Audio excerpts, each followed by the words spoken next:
G'day and welcome to the 74th episode of the Destiny Down Under podcast. As with last week and the 72 weeks before that, I am Log Power Slave, and I am joined, as always, by my faithful Sergeant at Arms.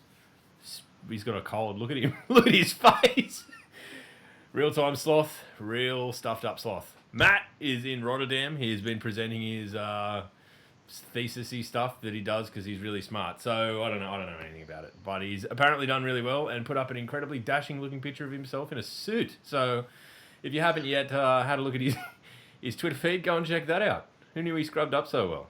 But it has been a big week in the Destiny community, and tonight we're a little bit late. You know, we're a day and a half late with the cast, so we do apologise for that. These things happen. Real life gets in the way. To incorrectly paraphrase Jurassic Park, but we're going to do something a little bit different. We're going to sort of get everyone in the Discord. If you really want to be part of our show tonight, what you've got to do is jump into Discord and join the waiting room. There's a chat there called the waiting room. We've got a man on the inside, Tower. We're going to pull him in as a first guest. He'll sort of set the tone. And from there, if you want to come on and talk to me and Sloth, you want to tell us how you feel about the Warmind, that's basically what this is. You know, what you've enjoyed, what you maybe haven't enjoyed, all that sort of shit. We're going to do all that. And if you're a dickhead, I'll unleash the man in the bottom right hand of your screen, or bottom left hand of your screen, as it may be, on you. And you do not want that, because he looks quite affected by it. What have you got? A flu? I don't know. I just started sneezing and now I feel like arse. Well, you look like arse too, so hey, at least you're consistent. All right, so... Maybe later. We have had a massive week this week in the Destiny community. We've had the release of Warmind on Wednesday our time, Tuesday for the States. And there's been a hell of a lot happen between now and then. So much so that, I don't know. Do you want to just jump in straight and give our impressions, Slothy? Do you think that's a reasonable place to start? Well, before we give impressions, all that sort of thing, let's just quickly cover the T-Wab and then we can go straight into it. And then we can get all touchy-feely after that. Yeah. So, this week. This week at Bungie. Warmind has been released. Really, really, really exciting times. Really good times. This is the most time I've played Destiny. The biggest amount I've played Destiny over the last 6 months. Last week. Probably.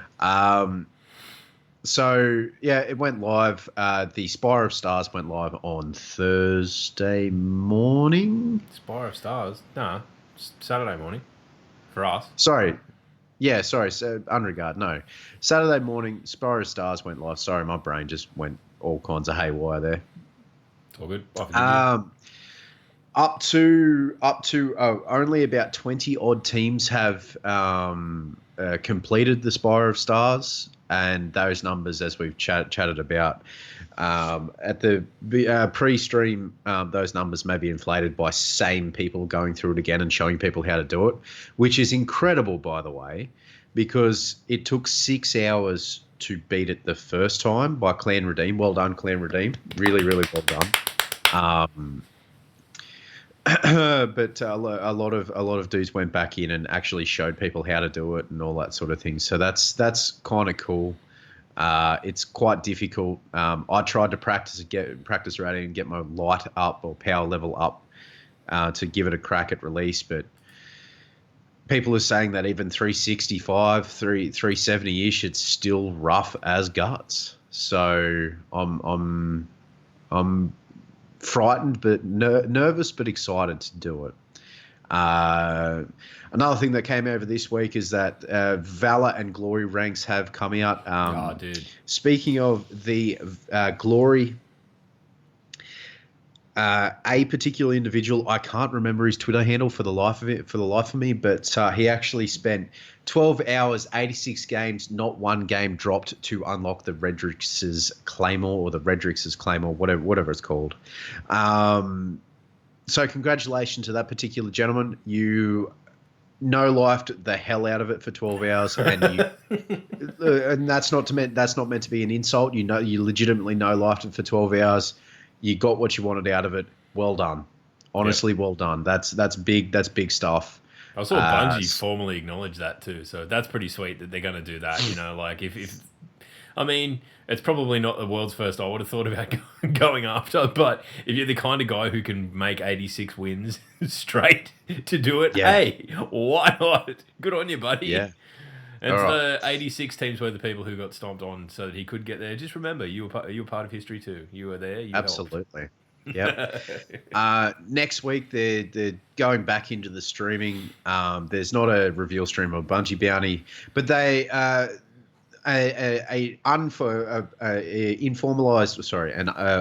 team from Informal. Bungie, informal team from Bungie, team list from Bungie, consisting of Damage, Cosmo, Josh Hamrick, and who knows, to go up against the DCP, popular Destiny podcast, consisting of Pope Bear, Miss 5000 Watts, Teft, and Briar. So that'll be 1v1 private matches. So if you would like to get in on that, my dudes, 6 p.m. PDT on May 16th. And that's really, honestly, like there's a lot of Saucy, do you think it's a good thing that Bungie are getting back into doing this sort of stuff? Because sort of with the rockiness of the last few months, I think they've tempered it a little bit with, there's been no ride-alongs, there's been none of that sort of stuff happening. And for me, anyway, as someone who, enjoys this community and is, pretty engaged with it, it's good to see them just, fair enough, DCP are, on a different level to most of the other podcasts going around, but it's just really good that they're sort of doing that. There's that kind of interaction going on again that, they're going to do that, and it's going to be in places that you can see it, and, it's all for a laugh. I mean, that's at the end of the day why we all play video games, at least for me anyway, so it's good. I think it's a great sign. It's definitely a step, like a lot of things which we will cover over the next coming weeks with Warmind and things that come out of it as such, and even in the future of Destiny 2, it is a step in the right direction. It is all a step in the right direction, which is quite good. So also in the TWAB this week, the doc has come out. There's a few known issues. We're not going to read them out on stream because we want to really listen, have a chat to you guys and let you guys know about our thoughts, per se. But yeah, make sure you check out the Destiny Operations Center. There are a few bugs. So please go and check that out, and then movie of the week and all that sort of usual shit. These things happen though, right? So these things happen. Though. Like it's a new release. There's always going to be these kinds of teething issues, and I know that if you are on the wrong end of something, it can be really, really frustrating. But at the same time, just remember that there's a million fucking calculations going on in the background, and one's gone wrong. So just report it, get on with it, and you could be the person who helps fix it rather than the person who screams about it. Like if you find a bug, or if you find a glitch that hasn't been reported on, please go to the forums, try and get some traction. I mean, even at Log or at Man at Arms or at a lot of people in regards to who have some sway on the forums, who might be able to get it noticed a little bit quicker, and maybe you'll be the one that get it fixed. So if you have any issues, please or go from there. Like that is the way to fix the game. Well, that is the way to fix the game, ladies and gentlemen. You don't get traction by just whinging about it. That's true. That's absolutely Bungie true. what the issue is, if it's a legitimate glitch or bug or issue, and then go from there. All right. I mean, go through the proper channels. That's the way that you get things done. An example of that, I tweeted. There's a few of the, like we were in chats quite a bit with mates. I tweeted Kevin Yanes through the week, saying that I kind of think that it sucks, and I've heard from a few people that it feels a bit shitty that they're sort of getting put in, when there's streaks, win streaks, lose streaks, all that sort of stuff, and they're getting put into games that are basically run and done before they've, games in progress, that before they can, at a point where they can't impact the result. So I think that it's definitely one of those things that, like, he responded. I'll read out the response so I don't paraphrase, but he said, "We're aware of this. I don't like this either, and we'll bring it up to the team." So they want the feedback. It's their baby. They want to refine it. They want to make it better for everyone else. So yeah, absolutely. Let that be evidence that they're listening. I know that Bungie's listening has been one of those things over recent months, but they definitely are, or in this case, reading. So rock and roll. Yeah, like don't be afraid to tweet them.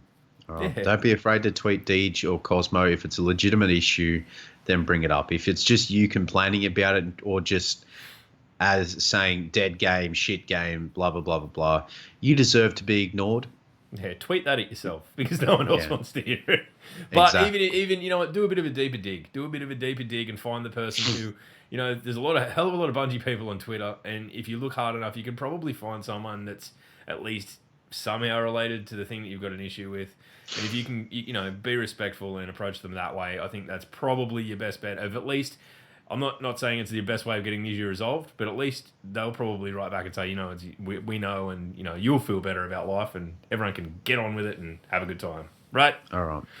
So, initial thoughts of the Warmind DLC. Now, the first thing that I noticed in regards to the game is what a lot of people noticed when I actually got it to download after 40 minutes of trying to download 7 gig because Australian internet is fucking pants. Yes. The music. On the release night, I usually play with music on the stream, and usually when I'm just playing the game by myself. The music, the composition, and just how much it suits the content is beautiful. It is, man.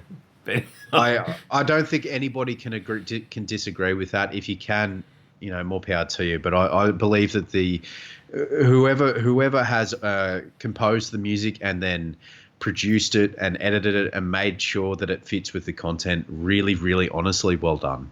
I sat there at the main screen for an hour just chatting away to a friend of mine while we were waiting for the game to go live at 6 a.m. our time. 5 a.m. our time. Brutal. Sat there and just listened to the music on repeat. It was really, really beautiful. I really enjoyed it. I think that's one of those things that we can definitely, sure, there's things where, there's been missteps. And I think Bungie, they know there's been missteps. That's why there's been a community for them. But the one aspect of Destiny that has never, ever, ever, ever even been able to be questioned has been the music and the score.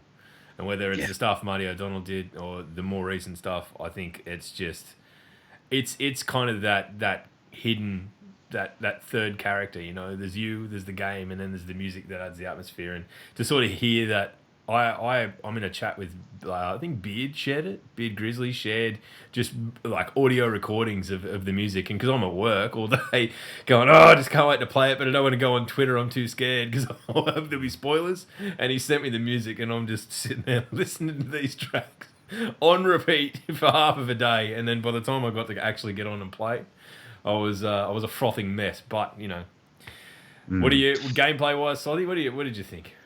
All right, so I don't know. How do you want to do this? Do you want to get people in and we can talk about a sort of a specific component, or let's just give our ideas first. Let's just give like our ideas overall. first Let's not cover things on a bullet point notion. Let's just sort of give it all in. Okay, so combined with the most recent update, so the Warmind release combined with the most recent update, the movement feels incredible. The gunplay feels 110% better than it did in Curse of Osiris. The story was, albeit short, had a definitive beginning, middle, and end. There was no sort of red herrings per se. There was no bullshit. It was just like, we got to go here. We need to fix this. Let's get in there and do it. There could have been a few changes to it, but the story writers for the Warmind DLC did really, really well. Escalation Protocol is a lot of fun, very difficult. The grind is a lot of fun. Again, like I think I've spent maybe 20 hours, 25, maybe 30 hours grinding, raiding, all that sort of thing this week to try and get up to level. 358 is about as high as I can go. The Anna Bray, well written, well voiced, and I really like the new Hive design. I really do. They are very, very cool. The new Hive enemies, so the sniper, the shield and sword knights. It's good. It's really, really good. Did you have that moment of when you first encountered the snipers and they're putting the beam thing on you? Sort of going, what's the fuck is that? I was playing with Chook when I first started, and he's like, "Dude, they're just snipers. Don't fucking worry about them." He's like, come on, what are you worried about? It's I don't know. I the mean, I thing that really enjoyed it. I really enjoyed the initial run through. I mean, it's not, a lot of people are dishing out a few backhanders and stuff about, the campaign's only, I mean, I don't even know. You could probably blast through it in an hour and a half if you really wanted to. But yeah. I think, I mean, for mine, like, I understand some of people's criticisms of it, that, it felt like important characters came in and were shown the back door in seconds. I really don't think that that's the way it's going to actually pan out. But, on initial release, yeah, like, you don't even really get the time to appreciate the Nokris character model.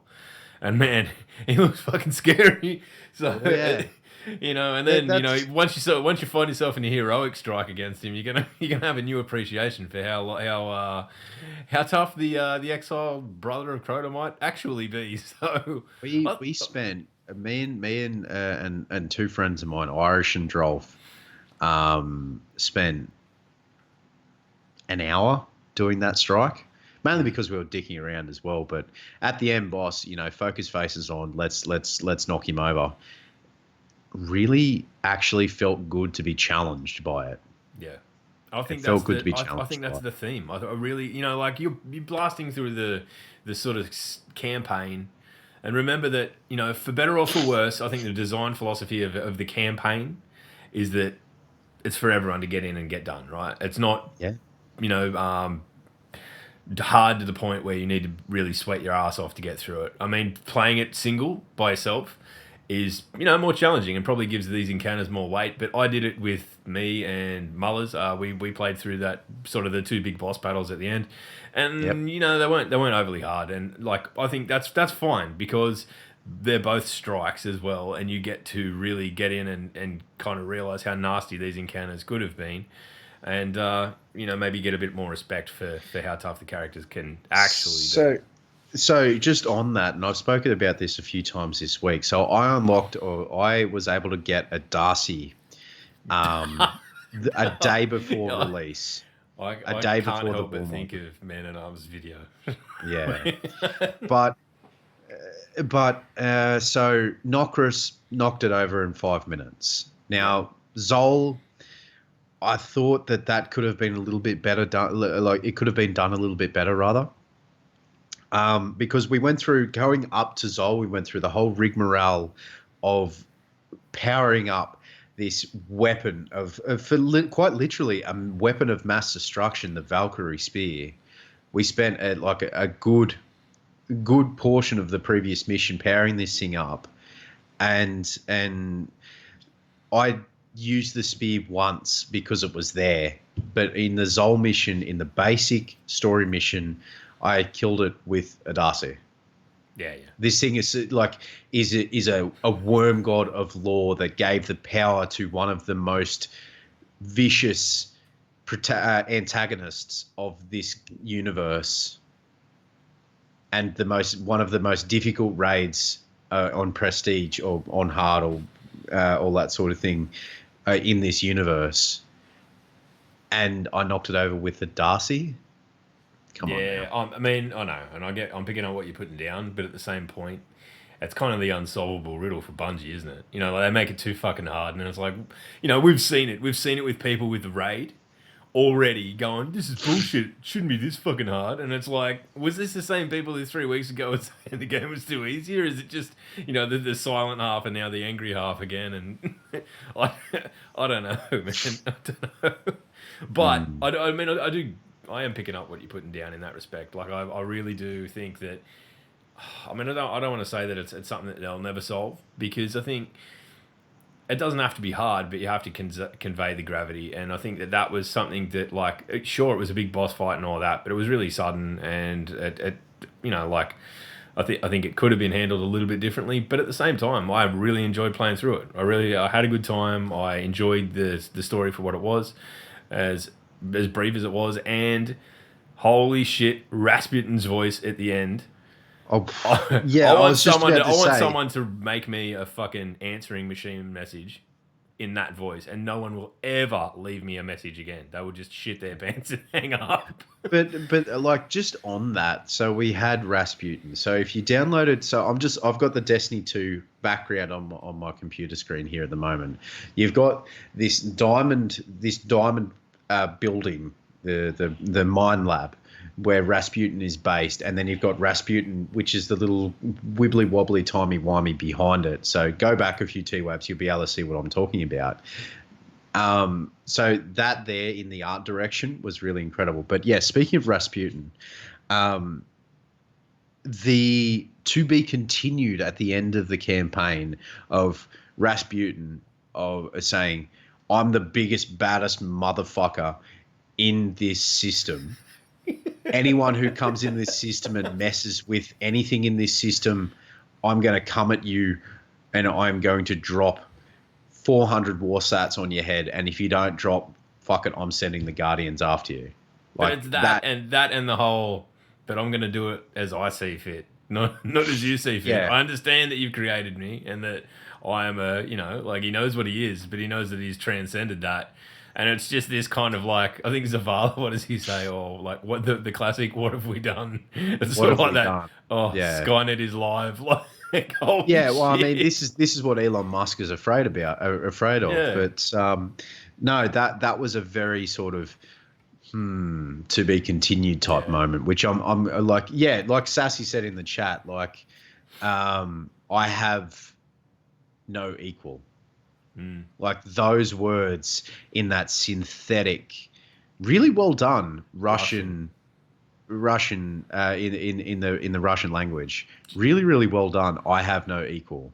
If someone can find the voice actor who did that, please reach out to them on behalf of us, because we want them to come on the podcast. Even if they don't speak English whatsoever, they can just sit there and speak in Rasputin voice, and we will bask in the glory of it. In Rasputin voice. All right. Rasputin voice. So, do we want to jump in and get our first guest in here, Sloth? Yeah. Have we dilly-dallied enough? Our first guest is Tower. He's one of the mods, one of the admins for our clan TA. He's also a very good friend of ours, a very opinionated dude, and we're going to get him in here. We're going to talk about Warmind and his experience with it. So let's just get him in here, shall we? Let's go. Friend, how are you? Hey, thanks guys for having me on. Never again. Yeah, no, that's fair. That is fair. Legitimately fair reason. Right. I'm genuinely surprised that you had me on the first time, to be honest. Welcome to Talkback Radio. What is your experience with Warmind? How'd you find it, man? How'd you find it? How'd you like it? I've been absolutely loving the content. I'm one of those Destiny players that played all the way through years 1, 2, and 3 of Destiny 1. And I came pretty excited to Destiny 2, but I felt really let down by a lot of the quality of life changes, a lot of the things that kind of were not integrated that they had kind of perfected from Destiny 1. So I played for a bit, then Curse of Osiris jumped in, and I played that for a little bit, but it sort of just didn't have that reward loop, that those satisfying drops, that thing to chase, and to be honest, it just sort of really took me out of it. So I put the game down and played other things until about a week before Warmind, when I started getting that very familiar kind of sensation in the back of my neck, that kind of that scratching feeling that drug addicts get when they're jonesing for a hit. And then so what's my light level at? So I woke up after blacking out with a controller in my hand and an extra 5 to 10 hours of Destiny kind of under my belt. But the quality of life changes that they added probably midway through season 2 were a real big benefit. So I'm really loving everything that they've kind of updated to the game, and it really kind of fills me full of hope when Bungie for such a long time has sort of, I think, let down the community in a real big way, that they're actually making real tangible steps to fixing some of the issues that they themselves had caused. That was something that we discussed a few weeks back, in that you can't look at this DLC as the be-all, end-all fix to everything that ails Destiny, but it will clearly telegraph changes that they're going to be making in the future, or steps that they'll be taking. And I think in that respect, just to take one step back, the exotic pass, they've hit that out of the fucking park. Every exotic weapon, it was kind of like, exotics don't feel exotic. Yeah, well, now, Mate. dude, it is a man. Like I've had so much fun. We've all, I've played a little bit with you, Tower, since launch, and the just what's the Skyburner's Oath that I picked up. Oh my lord! I Mate, mean, You should legitimately, ladies and gentlemen, you should have heard him gushing about it when we were playing PvP the other day. It was giggled like an idiot. It's Log, Tower, and we were playing some PvP, and Log was like, "Oh my god, this thing is so much!" Like just like legitimately gushing over it. The changes to the exotics in this update has been nothing short of phenomenal. You've It's had a bit more amazing. time, Drew. So tell us about some of the ones that you've had the pleasure of Mate, encountering. I jumped into the game, and it would have been maybe the third or fourth engram that I got. It was a legendary. I'll never forget the day. I took it to the Cryptarch, and it popped out as an exotic, and I was like, "Oh, this is weird. I've never seen this gun before." This gun called Crimson, and from that moment on, I don't think I've unequipped it from my Guardian because it is just the best. It is so satisfying. It's everything that you love in a Better Devils combined with Red Death, and it's a 3-round burst hand cannon that does automatic reload on a precision hit, which with most PvE encounters is nearly everyone, and gets health regen as well. So it's got so much utility in the PvE, and as you're saying, what they've done to the exotics is that they've made them feel exotic again. They've made them feel really powerful, and really powerful in ways that have use. It's not just the novelty of like take tractor cannon for instance. The novelty of being able to kind of punch people away was fun, but it kind of didn't do anything. It was you hit someone against the wall and they died, cool, but ultimately at the end of the day, you were like, well, why would I waste my time with that when I could have a better exotic? But now Tractor Cannon has utility in the PvE and the PvP in knocking down supers as well as doing like damage to ultras. So like it's that really makes the weapons feel just so much more satisfying.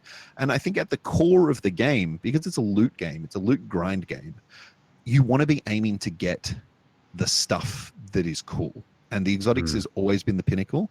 And I think throughout Destiny 2, in their attempt to kind of make everything viable, unfortunately they really kind of dropped the ball on the exotics. So seeing them in a better place now is just, oh man, it's so good. Now speaking of which, the exotics, they feel really good, but there's still a very irritating and a very large bug of getting duplicate exotics. Now, I'm not sure how to rectify that, but if you do have those bugs, I really would like to see you guys really check that out on the forums and go from there. Like, because we would really, really love to get that rectified. I know, like, I'm no game dev. It's probably quite difficult to fix. What's lost though? Just quickly, dudes, I'm going to turn the chat on so that we can officially say that Matt has never didn't miss this episode because he's in chat. So if you want to talk to Matt, just write to him there, or I don't know, he's in the airport, so he probably can't jump into Discord. But g'day, brother. How you doing? Congratulations on a job well done over there in Rotterdam, and you do look pretty good in the suit. So. Good job. Sorry, Tao. Where were you? You're absolutely right, Sloth, about that duplicates thing. And what's most frustrating about it is that they've already shown that they have a very adequate system to be able to catalog and remove duplicates in the prismatic matrix. The whole core mechanic of that is reading your inventory, seeing what you've got, and then removing it from the loot table of that specific thing. So the coding, the programming, the actual development of that process is there within the game currently, which is what makes it very frustrating for exotics to be duplicated, because we know that Bungie have the technology within the game code already to read your inventory, see when it doubles up, and remove it from that loot pool. So, it is real frustrating to see those exotic double ups regularly. All right. All right. Well, we to might keep we this might at a we might release a- you back into the wild, Drew. It's been an absolute pleasure. away, man. Just for the Thanks for sake having of me. getting, Away. because like literally we had a conversation that was exactly this tone that went for 4 hours the other night. So Oh, mate, yeah. I'm No, worried get me about- out of here, otherwise I won't shut up. Thanks, boys, for having me on the cast. First time caller, long time listener. What are you talking about? Thanks, Al. See Every you, bud. second day, you annoying shit. All right, see you, boys. Okay, all right. right, Next so up, we're gonna get is- Katakana Hunter in. So we'll welcome you into our cast. Just this one moment. Ready, spaghetti, go. Hey, Hunter. G'day. Hello, Sloth. Hey. Hog, thank you for Yeah. having me. No worries Alright, at all, so mate. Welcome. What are your thoughts on the DLC? What have you enjoyed? What have you not enjoyed? What's the go, mate? Okay, for me, I am happy that there's new contact and new mystery in the game. And half my questions about Vesperia has been answered through lore. That's a good Okay. point. That's a good point. The, in the that- lore, yeah, the lore has been. There's a lot of not so much loose ends, but there's been a lot of like when I found Prince Aldrin's ship in that lost sector, I may have squealed out loud. Legitimately. Not out of character for you, but fair enough. Go fuck yourself. All right. Yeah. But that was interesting in itself. And then Hunter, you actually came into my stream last night and told me about Elsie Bray and the Exo Stranger. Now, Oh my could you God. slightly elaborate on that, please? Oh, like Elsie Bray, like Anna Bray's sister, is that someone kind of pieced together like the Extra Stranger's identity by through the Ever ships and Ever spells. And when I kind of look at Anna Bray's like symbol on her chest armor and I match it up with the Extra Stranger symbol, it kind of there was some identity that Elsie Bray might be that Extra Stranger.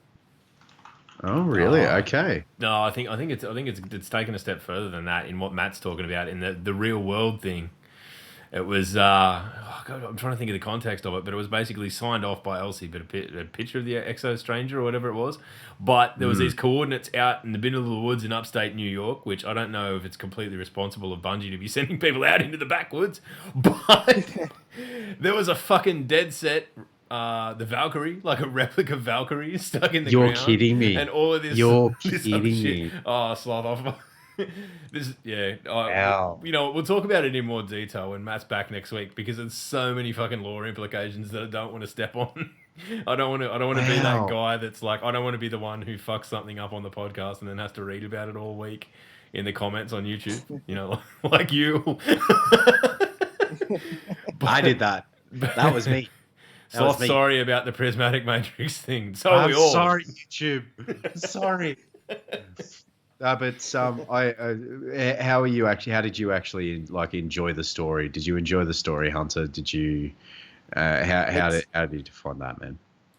Like it's actually it's better than Osiris. Like I actually know what happened to Crota's brother and trying to figure out now I know what Worm God looks like for the first time. Yeah. Yep. And I mean, like, as much as that whole encounter wasn't the most, you know, it was scary. I mean, especially the first time we encounter it when we're, you know, after defeating Nokris and you just kind of drowned or whatever in water or sludge or whatever that shit is. It's, you know, like that's pretty scary. And then sort of with the help of Rasputin, we beat it with the Valkyrie and all of that. But if that is the weakest of the worm gods, and you know, like, there's some pretty scary implications about what we're going to go through fighting the other three if we do that. I mean, Akka's dead. Absolutely. Oryx killed him and took the power to take. But there's still three out there that are, you know, that we're going to have to face at some point, I suppose. So definitely, I think you touched on something really, really good there, Hunter, in that it kind of progressed a lot of story arcs without having to introduce a whole lot of new content. And that in itself is, you know, like for someone who's been in Destiny for a long time, really, really, really fulfilling. Also, 999 Iron Banner tokens. You're a crazy, crazy man. You're a crazy man. Correction. It's 1K Oh, Two, my. 339 Iron Man tokens. Oh, my Lord. When's the next Iron Banner? When? Oh, God. Oh, sweet baby Jesus. Oh man, can you Having- record that, please? Just. I have, All I have a right. feeling that might be sometime in June. June, you reckon? Hey, let's keep an eye out. See if we can hit the 1,500 before the end of that. Hunter, thank you for coming in, man, and just sharing your Okay. thoughts and all that sort of thing, dude. Thank you very much. Thank- All You're a right. Thank legend. you, long stuff. Let's get. No worries, Thanks, anytime, man. We're gonna do this sort of thing more often. So, look, if you just quickly, if you are listening to the recorded version of this podcast and you're in the States, we understand. Like right now, it's 9 p.m. in Australia. It's a really shitty time. It's early in the morning in America. We're doing it because this is when we could do it, but we're going to do this sort of stuff more often, and we're going to do it in different time zones, like different time slots and stuff, so that we can try and get to talk to as many people as possible, because that's what we want to do with this. Maybe we'll do one a month or something, or we'll work it out anyway. But our next guest is Max Panther, if you want to pull him in, Sloth. Yeah, But all right. let's welcome him in. All right. Hey, Max. How you Hello. doing, man? Good evening. I am doing quite well. How about you? Awesome. Are you Doing actually well, a man. Panther?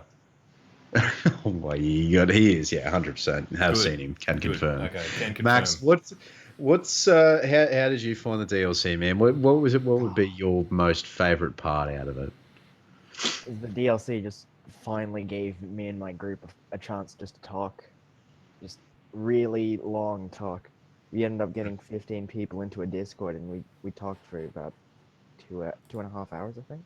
That's awesome. That's fucking crazy. So I'm just going to put this out there, is that Destiny is less of a game and more of a social platform. Oh, dude.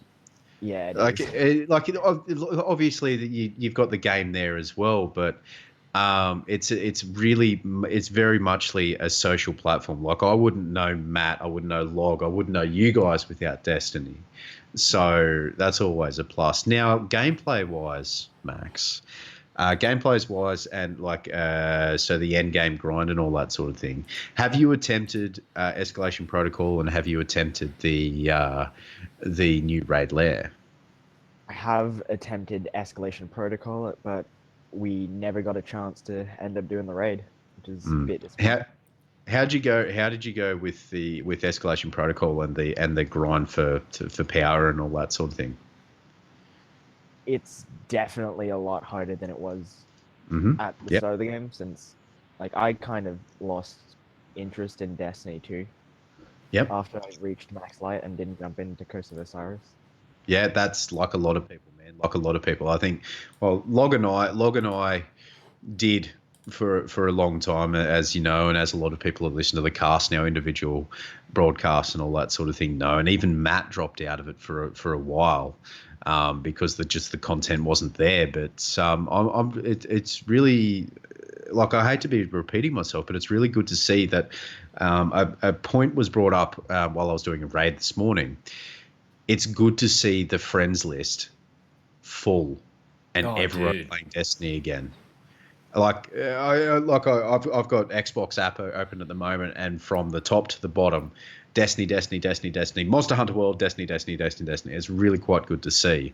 And it's obviously with your friends and all that sort of thing. You got 15 people in the Discord just chatting about it. Like, the social aspect is quite good. So I'm really glad that that's been a thing for you, man. I really am. Yeah, but sorry, Log, go on, mate. I just think, we're in the honeymoon period right now, and sort of in 3 weeks' time, we'll really know how much of a difference the changes implemented by this content have made, because, you're sort of still getting the people who, maybe didn't get a chance to play through the weekend, are just jumping in now or whatever. But I think the fact that, Escalation Protocol for me is still one of those things that I really want to get in and give a better crack. Like, sort of me, you and Matt playing the other night, Sloth, just jumping in and trying to just spitball and strategies and things like that, and what have you got? Matt recklessly running in and shooting an ogre with a tractor cannon to get the damage buff, and then I just hammering with the supers and all of that. That worked really well for the ogre, but not so well for the wizard, and that was the next boss. So I mean, we've only done the first 2 levels, so that's about our pace. But it's just fun to sort of take that out of it and sort of be just, you're in this area. It's just, it never really starts and it never really finishes. And you can just, we fucked it up. We'll go and start it again and we'll try this time. I think that sort of change is, it's kind of like a raid thing in that sense. Like, when you're trying to figure out a raid, before everything gets figured out and everyone knows how to do it, and you're like, oh, dude, maybe what if you did this or whatever. I really like that. That sort of gunfire problem solving is something that I think has been missing for a long time. Well, I mean, you're not wrong, man. As someone, like, I was watching Sniperton like a day before release, and I was even chatting to him the day of release. And he's saying that, like, yeah, you've got your set strategies and all that sort of thing, but you have to do that thought process on the fly as well with the raid, and it's quite good that people can still do that, and it's quite good that people can sit down and talk about that in regards to escalation protocol. I was having a yarn to Sazio yesterday on stream, and he was saying that he got through all 7 levels of the escalation protocol and just killed it, like legitimately smacked it. And like Jawad, one of the other Pelosa regulars comes in and goes, "You're a god." Like, legitimately, Sazio, you're a god. How do you even do it? It's just like you get 9 people into an area. Apparently it's quite easy to do if you keep switching between the 2 quick travel transfer points, and you just grind at it. You have a chat and you go, all right, I'm going to tether this now. I'm going to use the thing now. I'm going to use the tractor cannon now. And, if you can think on your feet like that, it makes it a lot of fun. It really does. And I think that's it. Like, I mean, obviously increasing in light level is going to diminish the challenge of it. And part of me wishes 100%. That it wouldn't. Like, part of me, I want it to stay this fucking hard so that you need 9 people to do it. Because that at that point then would be sort of an evolution on the raid itself, like from rather 6-man, 9-man, like let's pump it up a bit. But at the same time, like, I'm not sure what light level you guys are at, or armor level, or whatever it is. The what's the one that actually matters? Power level. I'm only at 340. No, I'm at 350 something now. But anyway, has anyone spoken out sort of publicly about the thing with the Curse of Osiris versus guns, that they actually drop higher than the soft cap? They so do. You can drop use them to level if you haven't unlocked them already. Yep, that's what I've been using. So, Max, sorry, dude. We do have a habit of just yammering on, as you are aware. But of all the things, we're just going to go on the different side of things. Well, of all the DLC and you talking to your friends and all that sort of thing, what was the major point that you didn't? What was the major thing that you didn't enjoy about the Warmind DLC? If you can think of, that you didn't enjoy, that you think, oh, Bungie may have gone a little bit sideways with this sort of thing. It may have been a little bit crappy, and they could have improved it. What were the points that they could improve on? It's not really a complaint. I want to say more of a worry. Yep. Is that what'll happen once all this is over? What'll happen in like the next month or so? Where will it be just go back to being dry, nothing to do? Okay, yeah. So what's the honeymoon period? Yeah. Okay, so since the honeymoon period wears off, that's a valid point. That's a very, very valid point. Are they going to do live events and keep the live events up with the updates so people actually have something to play? Because people will drop off 100%. People will drop off between now and September when Season 4 is released. Yeah. That's a very valid point. Very, very valid point, Max. That is a... Sorry, go ahead. No, mate. No. With Curse, like that was kind of a bit dead in the water. But with Warmind, it's actually started to jump off, and it's kind of difficult to say at this point whether or not Bungie has learned from their mistakes and will actually update the game with content on like a monthly basis, even if it's just something small. I mean, I think we're going to see a lot of evolutions on the same sort of thing that we've seen so far. I mean, I'm not saying this with any kind of authority, but I think that will, like Iron Banner will be a little bit different. The 6v6 change was welcome as hell, and if they do that, which I assume they're going to with the next rotation of Iron Banner,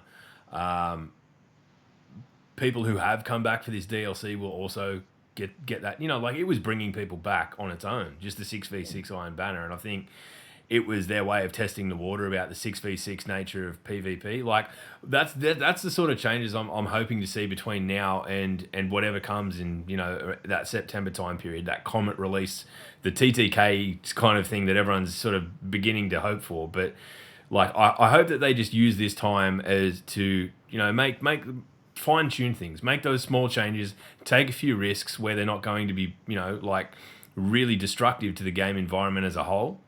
And like that 6v6 changed Iron Banner. It's so simple. I mean, I'm sure it took a lot of work for them, but such a simple thing to just, let's try this. Now they know that they can totally get away with 6v6 PvP in general. So, big deal. You know what? Before I go off on that tangent, Max, thanks for jumping in and having a chat, man. Thank you very, very much. Thank you for being a regular on both my cast, Logs cast, and the DDU, man. Appreciate that a lot, dude. Appreciate it. And thank you for your points. You have a lovely evening. Thank you. Thanks, brother. Appreciate Cheers, it. Man. Now, playing some PvP last night, early this morning. Yes. It feels like the maps are smaller, but it feels so barren in 4v4. It does. I.e., like you feel like there's going to be someone around the corner every time, and there's not. Like I actually legitimately had doubts that 6v6 would just be chaos. I thought so to too. an extent it is. To an extent it is, but fun chaos. 4x4 or 4v4 is I don't know. It feels barren. It feels a little bit more personal, and it's a lot more difficult to make these huge plays, like go for a flanking maneuver, because all the other team's got to focus on is 3. Yep. Whereas it's 5. You know, like I actually think the map sizes are quite good, so that's always a plus. And the new maps, I'd never played the Curse of Osiris PvP map. And the new PvP map is quite good. So I actually really enjoyed playing that. Yeah, I mean, you can get your Sparrow out on it. I saw Mr. Happy Sad Ass himself, Toby, put up a video of him riding his Sparrow around in a PvP game, crashing it into people and getting kills. I don't think it was intended. I don't think Bungie intended for that to be the way. But go in there right now and have some fun with it before it gets patched or something, people. Absolutely. All right, so we're going to get our next... We'll get Static in. We'll pull Static in. Craig was up first, man. So we'll get Craig in. We'll have a chat to the Irishman and we'll go from there, shall we? Righto. Hey, Craig. How you doing, man? Hello, Craig. I think he's having technical issues. Well, you got it? Yeah. Oh, I'm here. Hey. Yep. How you doing, man? Evening, good day. Good morrow. How are you finding the DLC, man? How you doing? I'm finding it good. I just finished the campaign there yesterday. Yeah. And I was happy and a bit disappointed by it as well in different areas. I just felt that the final battle was a bit disappointing given the build up to it and the lore implications of a worm god, you know. Yeah. Fair cop. But I felt that the ending cinematic, just like with Rasputin, I felt that there was such a better payoff in the campaign compared to Curse of Osiris. Yeah, absolutely. And any other campaign before, because with Curse of Osiris, you know, we killed Panoptes and we were trying to prevent the Dark Future, but we keep going back to it. So it's still there, obviously, and it says in the lore tabs. But I felt like with this, not only have we downed the Worm God, but we also have Rasputin literally firing his cannons to the stars. I think we've made a much bigger difference and an impact on the universe of Destiny. Do you think it's an important part of the story in the sense that, like, Curse of Osiris was very kind of self-contained, and it made no difference to, I mean, like, as much as Osiris is an important character, and you know there were stakes. This to me feels like it heralds the direction that the game is heading in. Do you think that's a has fair much thing? bigger. It has like a big impact on the universe of the game and what is to come. Did you also get a semi-erect penis from listening to Rasputin's Russian voice? That was actually brilliant.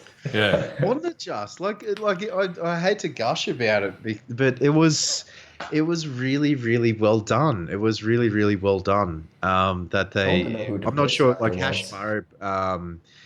Hashimaru posted in the chat before that it hasn't been credited on IMDb or anything like that, but it might be something that was computer made, but it is really well done. Yeah, I mean, maybe there is a whoever Rasputin. did that or came up with that or voiced that or whoever sorted it out. Props to them because it was brilliant. Absolutely, yeah. Absolutely. Matt's just added a correction that he was absolutely rock hard during that section. So I mean, that's what the lore does for you. The more you invest in the lore, the more it returns to you in the way of just erections about voices of AI constructs on Mars. So Craig, Everyone has their kink, I suppose. Yeah, I mean, you're not wrong. Man. Because I know that you're a lawhead and you're very frequent in the law community, hanging around with Beard and Matt and all them sort of dudes. But have you had a chance to find any of those little circular data cores that you have to shoot to unlock certain? I think there's 5. Oh yeah, it took me bits. a few minutes to realize I was shooting at it right, but I didn't realize you had to match the elements, so it took me like 20 minutes to realize. Oh, that makes sense. And I was actually out of ammo at this point, so I'd wasted like all. I'll have a story about that, but I might leave it for next week's podcast when Matt's back because it's funny as fuck and I want to hear him talk about it. But so sorry, there was like if you collect 30 of those little data cores, you've got you unlock these little lore snippets like day 3, 3 days until divergence, 20. I 11 got that days. thing. Yeah. So I can't remember it verbatim or paraphrasing even, but there are some very interesting things about the, like in the first one, which was about Willa Bray searching the Clovis Bray facility for someone and for a weapon that cannot be moved off world, so it has been implemented into the Hephaestus network. Now, a lot of some people have said that it might be Siva. Some people have said it might be Rasputin. But did you, if you have had a chance to look at that, Craig, what do you think is there? Well, I haven't collected many of the fragments, and I haven't gotten to look at the lore a lot yet.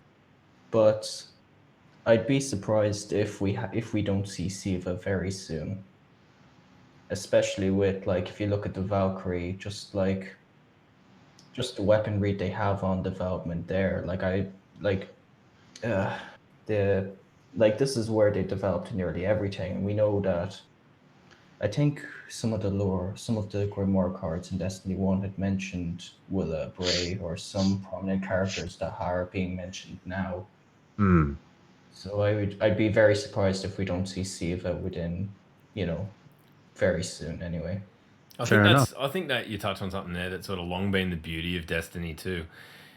Well, Destiny, sorry, I mean the universe. I mean Destiny 2 is in TOO, not the game. But like that we can kind of spend the next 6 months that it takes to get to, or 4 months or 5 months, however long it may be till this next content drops, digesting the tidbits of lore and really like knuckling down. And I mean, you look at Matt's got a whole fucking YouTube channel. It's basically that's what it's about. And these periods between big content releases where the game kind of, it lulls down and everyone's in their, weekly cycles and things, the lore comes to the forefront and the discussions about the lore come to the forefront. And for me, it's really exciting to go on Reddit and see lore discussions in the top trending, like, kind of parts of Destiny the game, like it's really encouraging because it's been pretty fucking absent for a while now. So it has been absent for a while. Really good stuff. Really good stuff. Yeah, it's really great to see the lore come back into prominence now, especially with we were all worried about like the gameplay itself, with the Crucible and all that, but now it's great to see lore itself being improved as well, that it's not being forgotten about. Beautiful. Yeah, absolutely. Good point. Craig, thanks Solid for point. jumping in and having a chat, man. Appreciate that. Yeah, thanks for having me on, mate. Anytime, No, man. We're going to do not more even of an this, issue, so brother. you got something Yeah, to say next time absolutely. around, please don't be a stranger. Jump straight back in, man. Yeah, absolutely. Thanks, Craig. Appreciate you, man. See ya. Uh, So sorry about that was nearly Rasputin-ish. yeah, valid points about the law and so forth, guys. So a lot of the law from the previous expansion was, well, sorry, not from the previous expansion, but just from the vanilla game itself. A lot of it had been retconned, removed, turned into wives' tales, and all that sort of thing. Like I said when Hunter was on, I legitimately squealed when I heard that when I saw that ship in the Lost Sector in the Hellas Basin is Aldrin's ship. Like, that was legitimately incredible. Yeah, dude. I mean, it's really good to see that they're sort of implementing a little bit more lore back into the whole thing as well, because that is, like, the game is fun, but the lore is the most interesting part. I agree. You know? And it's nice that the tone seems, it seems on point. Like, I mean, Rasputin was never going to be wisecracking and shit like that. But it's good. All right, let's grab Static. We'll bring Static in, and and we'll say g'day. A guest from the past of the guest from the past. He's now over on Mixer, but let's get him in here and have a chat. He's a bearded. He's from New South Wales. He smells funny. It's Static. How you doing, brother? Good, mate. Good. You absolutely nailed that. How are we doing, boys? Yeah, good, man. Good. How are you doing? Yeah, I'm feeling a bit like Sloth looks, actually. Shit house. Shit house. Yeah. Oh, man, I'm sorry to hear it.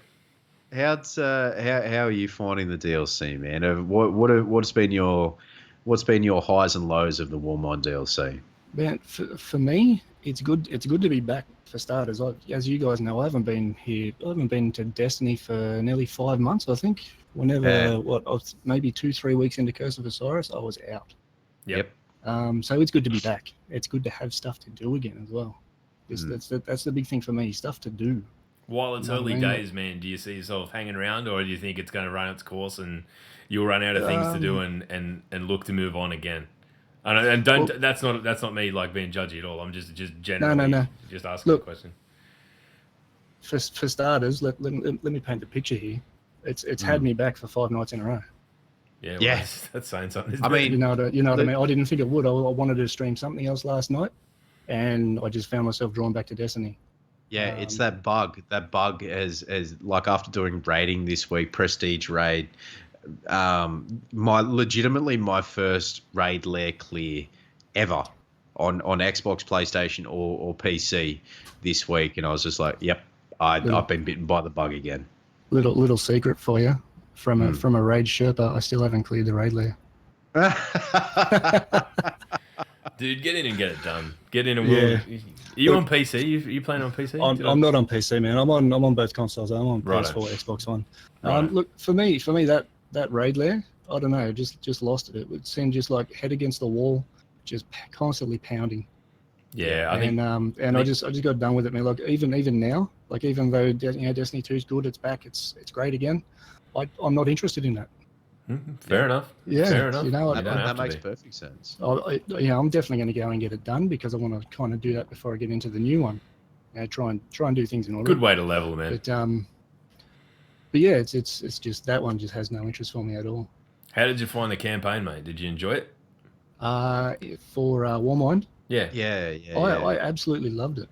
I did it solo. As you boys know, sort of streaming or whatever else, you have people in with you, and it's just the noise. Everyone's trying to talk over each other, all that sort of gear. So I just like to run that sort of stuff solo, and I had a great time just running it solo. I found the battles were challenging enough. I just really enjoyed it. I'm a little concerned about where we go from here. You know what I mean? Like we've defeated Nocris, we've defeated the Worm God. Spoiler for anyone that hasn't finished that yet. Oh, I think we're well past the point of spoilers, man. I think we're well yeah, past the point of spoilers. Yeah, exactly. Stiff shit, really. So, Mm. I found those battles fun, especially solo. I found them a lot of fun. I mean, this is just my personal view in that I think a lot of the drama with the perception of the campaign could be alleviated and fixed if they just made it that you had to do it on your own. That, like, there was no... Because I did it. I've done it with someone, and I know how, like, I'm listening to you go, it was fairly challenging and all of that, and I'm like, man, I breezed through it all. And I kind of regret that in a way, and I'm looking forward to doing it with an alt so that I can get through and do it by myself and then go, okay, this gives me time to do it at my pace, to concentrate on all of the tidbits of story that I probably missed while I was too busy making smarmy comments of being a fuckwit and all that sort of stuff, which, that's just what I do when there's people around, and really concentrate. And it makes those battles harder because they definitely don't scale the more people that are in there. So, that's right. I kind of wish they did. Honestly, I kind of wish that they did scale, like missions. The more people you in there, so like let's say if it was a stock standard 340 mission, you have a full fire team goes up to 360.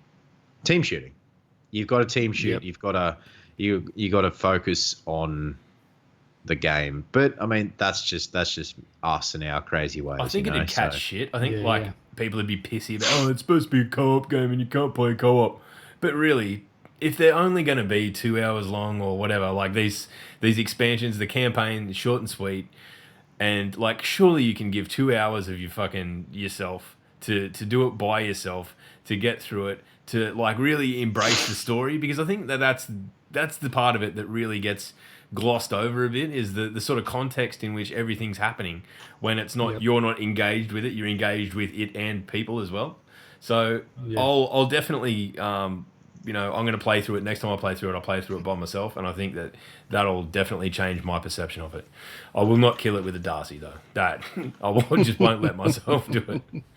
How have you found the PvP and all that, dude? Have you had much of a crack at that with the new exotics and all that jazz? I've had a crack. I've not even looked at an exotic yet. Really? Because I haven't been back since the pulse rifle buff, and I was a pulse rifle nerd from D1. So have you got a I'm just loving having pulse rifles back. I haven't even touched the Vigi yet. Oh, dude, get it out! Get it out and get it angry! Oh my god!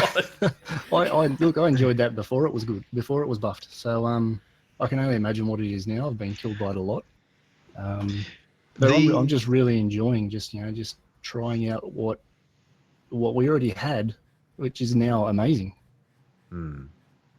So in regards to the PvP, so yes, the meta is absolutely Vigilance Wing and Graviton Lance. Yeah, absolutely.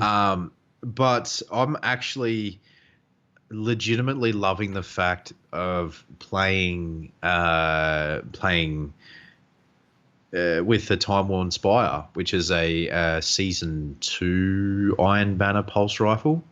Zen moment, lot, man. It hits like a goddamn, like it's incredible. And before that, I was using the Lincoln Green, and if you got the first shot off against people who are only half decent with a Vigilance Wing, you'll win every time. Is it? Is the Time Worn Spire kinetic sloth? Is the first? It is sloth? kinetic. Yeah, so that's the thing. Like having a gun like that isn't an exotic, that is also a very viable option, then allows you, maybe you're really desperate to take tractor cannon in and fuck around. Well, guess what? If normally you play with a pulse rifle and you play with a Vigi Wing or a Graviton Lance, you know what? Get that Time Worn Spire out of the vault, you get it out, get it angry, and just, it frees up that exotic slot. I think having viable options like that is really fucking important. Maybe it's not quite at the level where, Vigi Wing and that are, but it's, by the sound of it, certainly not that far off it either. No. Yeah, I've got to say, the other night I was taken by surprise. This dude come around the corner, absolutely deleted me. I literally jumped back out in my chair. And what the fuck was that? It was a sleeper simulant.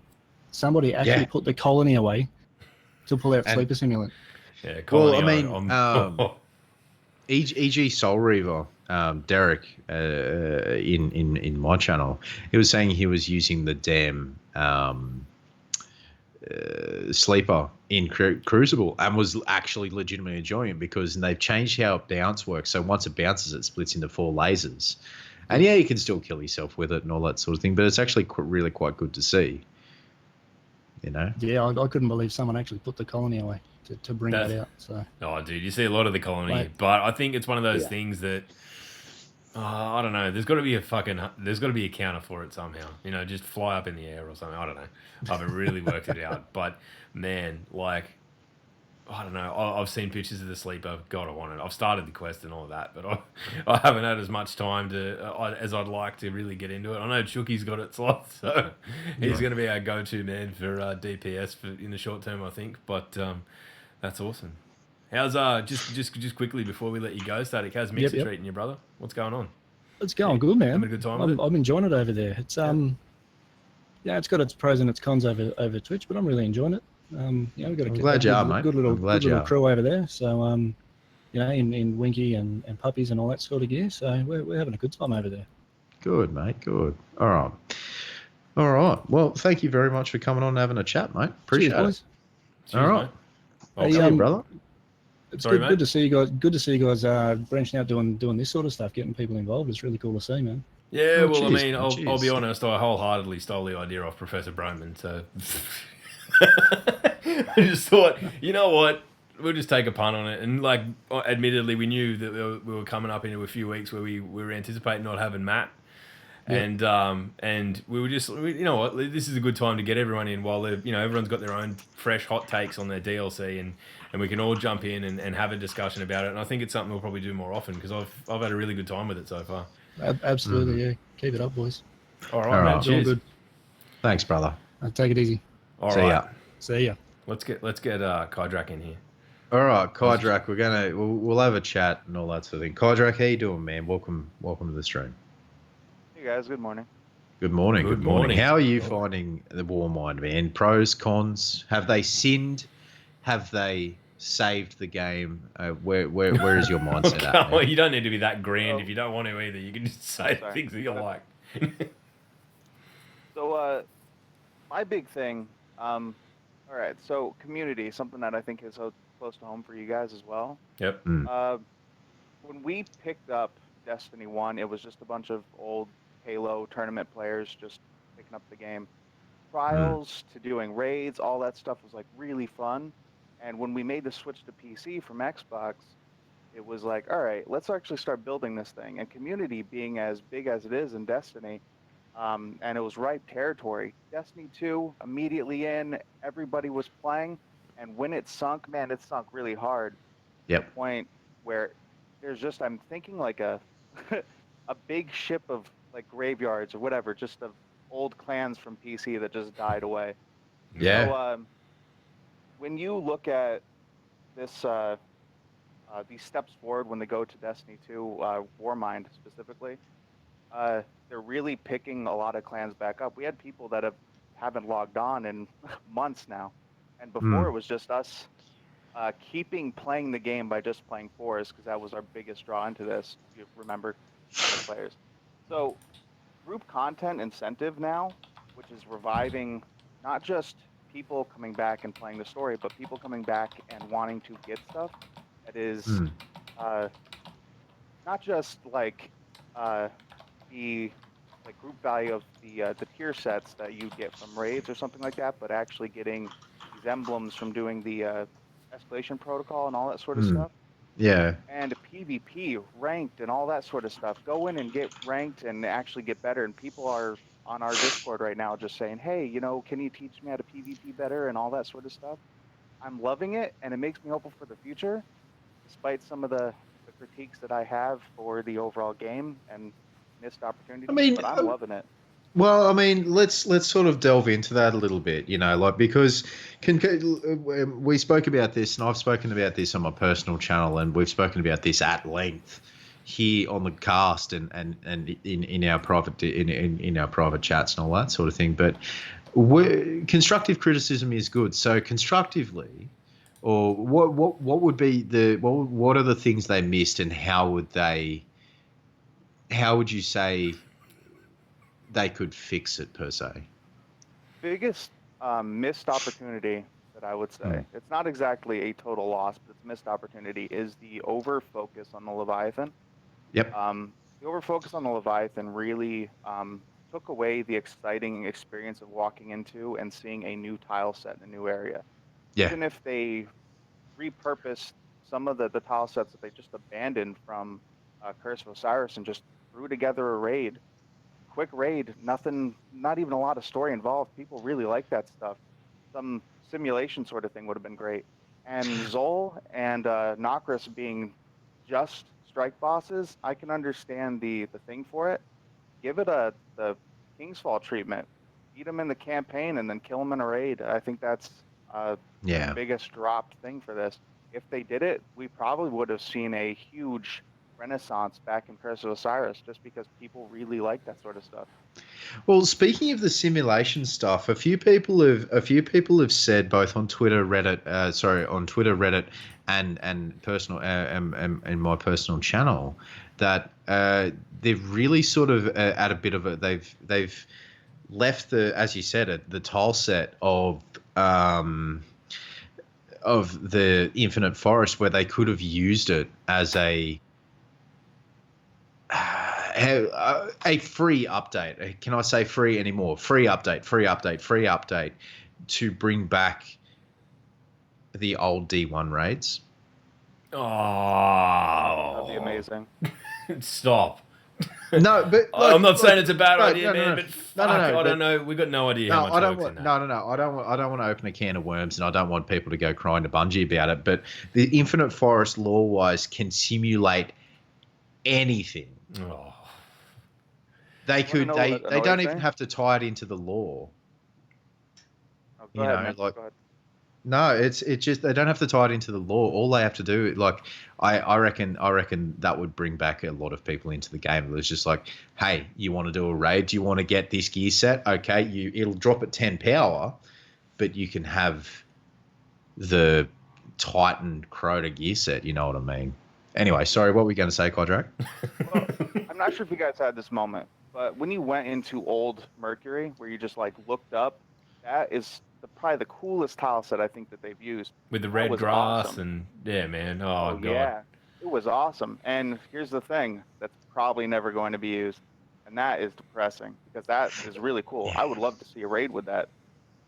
Going through the futures, that would have been really cool. That's the biggest missed opportunity.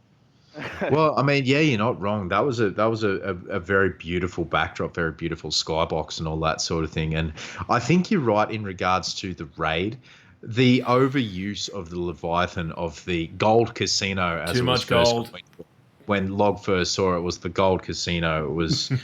It was, it has been overdone, and I'm kind of in the same boat as you, mate. That I would like to see a new raid area. Now, whether that comes with the people are saying that the pyramid ships at the end of D1, vanilla D1, that cutscene there, are you just going to have something to do with season 4? Who knows? But I really would like to see a new raid arena. I really would. But I'm with you. I'm with you. I mean, like, I think I was kind of the understanding that it'd be different, like more different each time. I mean, admittedly, Eater of Worlds is kind of like it is visibly different, and there's more Vex and all that sort of stuff. So I thought that was cool. But this seems to have gone, Spire of Stars is back to the thingo, like it's back to that gold casino. I haven't played it yet, so I really can't comment. No, I haven't even watched any of it. That's the thing. Like, I'm going in completely blind. I haven't even watched anything, so I've got a blind raid team setting up for, I think, later on this evening. But yeah, I'm very excited to give it a go because, as Sassy said a little while ago, about half an hour ago, as of about an hour and a half ago, 105 teams have completed it. Wow, that's in the world. That's punishing. Now, I'm not sure how many people are playing the game at the moment and how many people are doing the raids, but if Twitch is any indication, there's a lot of people doing it, and a lot of people aren't able to get through, So, anyway, doesn't matter. Before we let you go, Kai, do you want to give your clan a shout out, man? What's the name of your clan, and what do you focus on? What sort of clan do you run? And So we're Black Omen. Yep.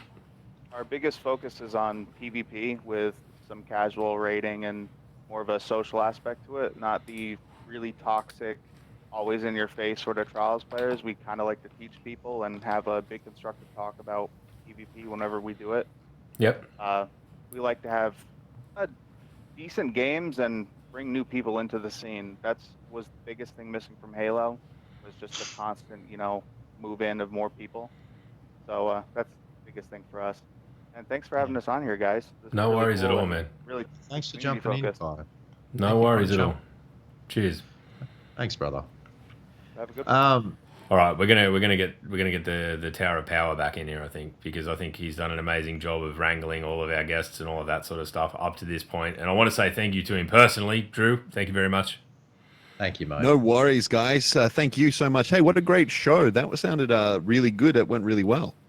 I mean, I was worried it was going to turn into a slow motion car accident, but it didn't. So, The old slow maybe motion one day truck. we'll get that guy. I fucking hate this podcast, and I imagine No. that we'll all just laugh. But it was, I want to thank everyone who's jumped in tonight and been part of it, and put their ideas forth. I know that it can be a little bit scary if it's not the sort of thing that you usually do, to jump in and be broadcast here, there, and everywhere. But it's I think it's been fun, man, and it's been really refreshing to get a broader swathe of the community's ideas in a really effective way. Slothy, have you had a good time? I mean, you're sick, so have you enjoyed it now? You fucking love it. While you were off getting a drink before the start of the stream, I took about 3 antihistamines to make sure I'd stop snotting by the time the end of the cast happened. So I'm actually fairly awake and fairly alert, and my nose has stopped dripping, so that's always a plus. But no, it was really, really good to speak to the community and different people people who have different backgrounds of Destiny as well, because like Kai's in here, like he was saying there before, like focus on trials and PvP and casual raiding and all that sort of thing. But there are people who come in and they love the lore. There are people that come in and just love raiding. They just it's good to hear people's reactions and thought process about the game. You know what I mean? I agree. Yeah. I agree. Absolutely. No, it was super lovely, and great work to you guys as well for facilitating that, because I think the community is really important in a game like Destiny 2, and getting people and getting their clans in to have a shout out and to show what people are capable of when we when we get together and have a bit of fun in a game. It's good to see. What a warm and fuzzy note to be finishing this on. So, ladies and that's what I bring. That's what I bring. I bring the soothing calm to Sloth's wild tumescent rage. He's been very well behaved tonight, hasn't he? No, he's been great. So It's always a joy listening to Sloth pull out some lore as well. It's so far. He's come so far. It's so nice to hear. I'm growing. You can see him grow up just before your very eyes. Oh, I know. I had to wipe a tear from my eye. But what I would like to say as well is anybody who hasn't had a chance to join up with a clan, TA are basically at capacity in almost all of our areas except PS4, and we'd love to get back into doing some more Terra Australis community clan activities. So please jump over to the TA Discord as well and get involved, because the more people we've got involved in our clan community, the more we can do some fun, entertaining and exciting activities, especially now that private matches are a thing in D2. So get over there and join us, and jump I'm in the game. I'm gonna go through and I'm gonna clear out some inactives too, so there will be some space. I guess if you didn't come back in the week after a major content release, then you're probably not coming back. So as unfortunate as it is to get some bums off seats and punt some people to the curb, it just has to be done at this point. Got to refresh every now and then. I think that's a good thing. It's a good thing for us. It's a good thing for the clan, definitely, and it's a good thing for the community to kind of, people who leave, and that's fine. That's, people go off and play other stuff, but people also come back, and, if they're not going to come back for all of the quality of life upgrades that I talked about earlier that have come to D2, let alone all the new content that's come with Warmind, they're just, maybe Destiny's not for them, and that's fine. Ladies and gentlemen, thank you very much. So to the people who joined The Voice and had a chat, thank you very much for jumping in and having a chat. Again, it is a little bit off-putting and maybe a little bit sort of nerve-wracking to come in and speak to people that you may not have ever spoken to in voice, especially now that it's going on YouTube and being broadcast on Twitch and all that sort of thing. But thank you very much for jumping in, guys. We do legitimately love hearing the pros and cons of the community and all that sort of thing. So that is an absolute plus. If you are watching on YouTube, please consider hitting that sub button. It really helps us out. It Aren't you meant to also do that helps- at the front of the video? Oh, hit Well, that I little mean- bell and fucking make sure you get Now, to be honest, though, like they do it at the front because they expect people not to listen to the end. But I reckon if you've listened all the way to the end and you've been involved with this podcast, you owe it to yourself and you owe it to us to hit that subscribe button and You've get spent involved. an hour and 20 odd minutes of your life in this video already. Life Holy that shit. you'll never ever get, time that you'll never ever get back. But Well, exactly. It'll all be for nothing if you don't hit the subscribe button. So, and maybe even share it on social media. So, really, to get the most out of this content, you better get involved. Good job. ladies and gentlemen, make sure you hit that sub button. It now that we're able to, it's not for the monetization, but it really does help us with the money, with putting it out on the audio only platforms and all that sort of thing. And it does help with the cast as well. So, thank you very much for considering to do that. And if you have any thoughts in regards to the cast or questions for the three of us, or going for that, please hit us up in the comments below. If you're listening on the audio platform, hit us up on Twitter at RealTimeSloth, at Mylan Games, at LogPowerSlave, or at DDU_podcast. And let us know what your thoughts are on D2. If it's constructive criticism, of course, we're going to listen to it. If it's just like dead game, shit game, one of those memers, we're probably going to mute you and move on. Like legitimately. But if you've got some constructive criticism, or if you have any messages of good faith or things that we could do to improve the cast as well, please let us know. Thank you very, very much for watching. Thank you very, very much for Tower for facilitating the voice as well. And ladies and gentlemen, I've been Real Time Sloth. He's been Log Power Slave. Matt will be back next week. We're probably going to be out of the normal scheduled time too next week, because one of my children had the audacity to be born on that day 1 year ago. So how rude! Oh my god. Is she really one? Yeah, already? I know. Fucking Jeez Louise. She's asleep, otherwise I'd bring her in here. Then you'd believe it. You'd be like, oh my god. Mate. Lord. Jeez, that just goes to show, though, like I remember when everything was happening to facilitate the birth. It's been that long, and we've all been together. And again, I just want to shout out Terra Australis, get involved in the clan. Plug. All right, we're going to do what we always do at the end of the podcast. We're going to raid into someone, and we're going to say g'day a lot. So if you're new here, just g'day in caps. G'day raid, just anything, any Australian slang Talk about dingoes eating babies. Talk about riding to work in the pouch of a kangaroo. Just no. We're gonna go visit Polar. So is there anything I should run up to say? Just say g'day a lot, guys. Thank you very much for watching. We've been the DDU podcast, and we'll catch you guys next week with bonus Drew format. Oh, here we go. The law will find you soon. Oh, no. Insert Rasputin voice here. All right, stand by for the raid. Peace.